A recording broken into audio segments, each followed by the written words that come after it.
अस्सलाम वालेकुम जी, welcome to सिनेस्टिक। और यहाँ पर हम आपको दिखा रहे हैं जोके या जैक मशीन की सेटिंग किस तरह से करनी है। एक्चुअली हमारी मशीन में एक मसला आ रहा है कि ये फैब्रिक को इकट्ठा कर रही है और धागा इसका नीचे फंस रहा है राउंड रॉबिन में, ठीक है। तो अगर आप में से किसी के साथ में ये मसला पेश आ जाता है तो हम यहाँ पे आपको एक डिटेल वीडियो दिखा देते हैं, बहुत लंबी नहीं है, ताकि आपको आसानी से समझ आ जाए और आप घर बैठे इसको ठीक कर सकें, क्योंकि ये हैवी मशीन होती है, इसको बाहर लेके जाना बड़ा मुश्किल काम होता है। खैर जी, सबसे पहले यहाँ पर आपको एक चीज़ दिखाते चलें कि ये जो धागा है ये इकट्ठा कर रही है, तो हमने सबसे पहले इसका स्क्रू खोलना है। दोनों साइड पे स्क्रू होता है, लेकिन हम एक्चुअली हमें बार बार इसको खोलना पड़ता है, लाइक जो है वो इस पे काम ज़्यादा होता है, तो दैट्स वाई। अच्छा जी, हमने एक साइड का स्क्रू जो है वो ऑलरेडी निकाल के रख दिया हुआ है। अब ये स्क्रू आपको नज़र आ रहा होगा, ये आपने जो है वो ओपन कर लिया। उसके बाद हमने इसका ये वाला पार्ट जो है इसको भी साइड पे कर लिया, ठीक है। अब इसमें नीचे धागा फंसा हुआ है, तो हमने मशीन का जो फुट है उसको भी साइड पे कर लेना। ये यहाँ से थोड़ा नज़र आ रहा है, लेकिन ये अच्छा खासा फंसा हुआ है, आगे जाके आपको पता चल जाएगा। ओके जी, तो उसके बाद हम यहाँ पे आप देख सकते हैं कि धागा निकालने की ट्राई करेंगे। अगर तो थोड़ा सा धागा होगा तो ये निकल जाता है आसानी से, आपको मज़ीद इसको खोलना नहीं पड़ेगा। लेकिन इन केस ये ज़्यादा होता है तो फिर मसला क्रिएट होता है। किसी पिन वगैरह से आप ट्राई कर सकते हैं। अगर बिल्कुल थोड़ा सा धागा होगा तो ये आसानी से निकल जाएगा।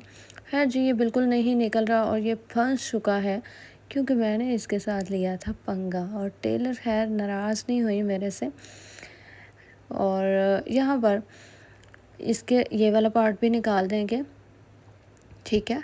उसके बाद यहाँ पर आप देख सकते हैं कि धागा फंसा हुआ है, इसको ट्राई करेंगे निकालने की। अगर निकल जाएगा तो वेरी गुड, लेकिन अगर नहीं निकलता है तो फिर हमारे लिए मसला होगा। खैर जी, यहाँ पर आप देख सकते हैं राउंड रॉबिन हम निकाल चुके हैं। ये भी फंस जाती है समटाइम, इसका भी सोल्यूशन इंशाल्लाह मैं आपको जल्दी बता दूँगी। उसके बाद जी, नीडल हम निकाल चुके हैं, इसके जो ऊपर वाले पार्ट्स है वो भी निकाल चुके हैं। अब हमने देखना है कि क्या ये धागा निकल सकता है, ठीक है। राउंड रॉबिन निकालने के बाद किसी पिन वगैरह से ट्राई कर सकते हैं। अगर तो निकल जाए तो वेरी गुड, इन केस नहीं निकलता तो इसके मज़ीद जो स्क्रूज हैं वो हमें खोलने पड़ेंगे, ठीक है। तो ये नहीं निकल रहा है। अब हमने यहाँ पे ये वाले को खोलना है, लेकिन पूरा पूरा नहीं खोलना, बिल्कुल थोड़ा थोड़ा, ठीक है। उसके बाद ये दूसरे वाला है, ये थोड़ा सा ऊपर को खुद ही निकला हुआ होता है, ठीक है। उसके बाद एक और तीसरा होता है, इसको भी थोड़ा सा लूज़ करना है, बेसिकली इसको खोलना नहीं। अब ये देखें, यहाँ पर ये हमारा जो है वो धागा निकल जाएगा आसानी से, ये निकल रहा है। उसके बाद हम इसको उठा के थोड़ा सा आपको दिखाते हैं कि कितना ज़्यादा धागा इसमें फंसा हुआ है। तो ये यहाँ पे निकालना थोड़ा सा मुश्किल है, लेकिन कोशिश तो करनी पड़ेगी ना। उसके बाद जी, मशीन को थोड़ा सा ऊपर को उठाएंगे हम और फिर आपको दिखाते हैं कि धागा किस कदर इसमें नीचे फंस जाता है। ये देखें, इतना ज़्यादा इसमें फंसा हुआ है। अब इसको निकालने की कोशिश करनी है किसी पिन के साथ, या जो सीम रिपर होता है उसके साथ आप ट्राई कर सकते हैं। किसी नोकदार छोटी कैंची के साथ ट्राई कर सकते हैं। और ये जी, यहाँ पर इसको हमने निकाल लेना है, ठीक है। अब मशीन में जो मेस हुआ इसको इग्नोर करें, क्योंकि हमारा काम जो है वो ज़्यादातर सीक्वेंस वगैरह में, बाल गाउन वगैरह में, तो ये इस तरह का जो मेस है वो हो जाता है और बाद में हम इसको क्लीन भी कर लेते हैं। है जी, ये थोड़ा सा टाइम लग रहा है इसमें, लेकिन धागा हमारा ऑलमोस्ट निकल चुका है। अब ये देखें, इतना धागा जो है वो फंसा हुआ था, तो साथ में धागा भी निकल जाएगा, मशीन की सफाई भी हो जाएगी। अच्छा जी, मज़ीद इसकी सेटिंग आपको थोड़ी सी समझा देंगे कि अब अगर आप खोल लेते हैं तो इसको बंद कैसे करना है, लेकिन अब इसी को नीट क्लीन कर लेंगे अच्छी तरह से, ठीक है।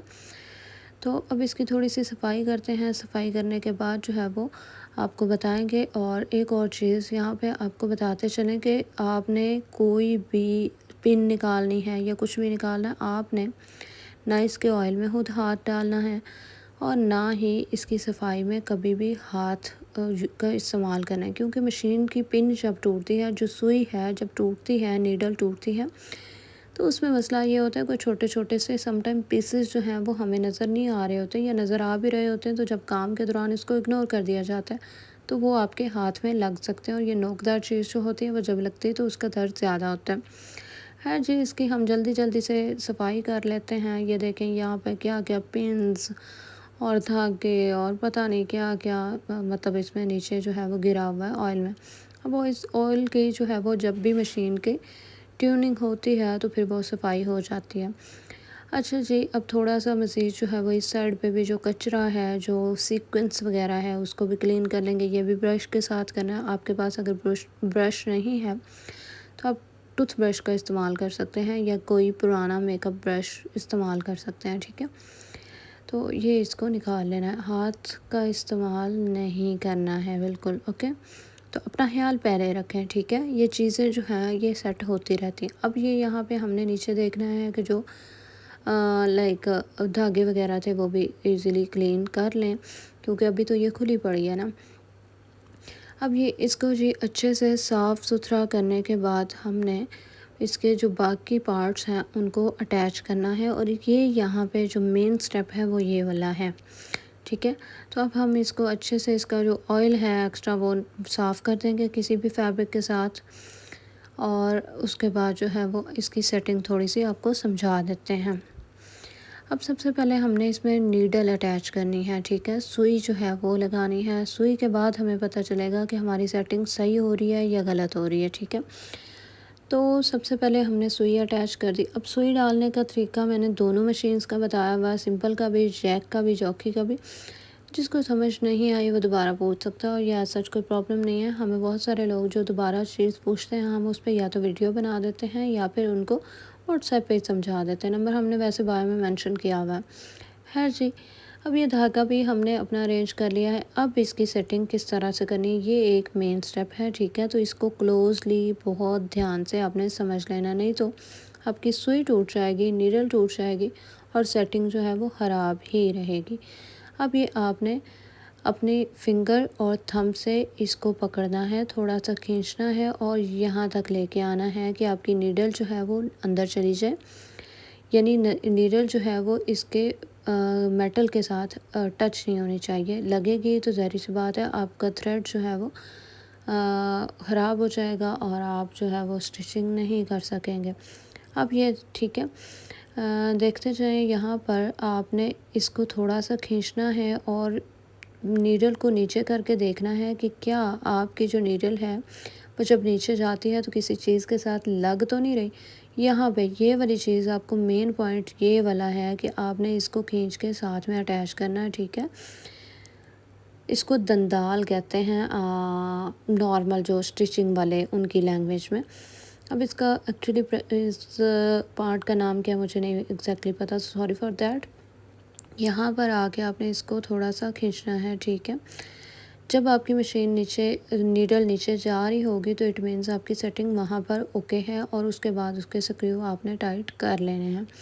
ये नीचे से आपको चीज़ें समझ आ रही होंगी, क्लोजली दिखाने की कोशिश कर रहे हैं कि आपको इजीली समझ आ जाए कि ये कहाँ पे नीडल आपने अटैच करनी है, यानी आपने सेटिंग किस तरह से करनी है।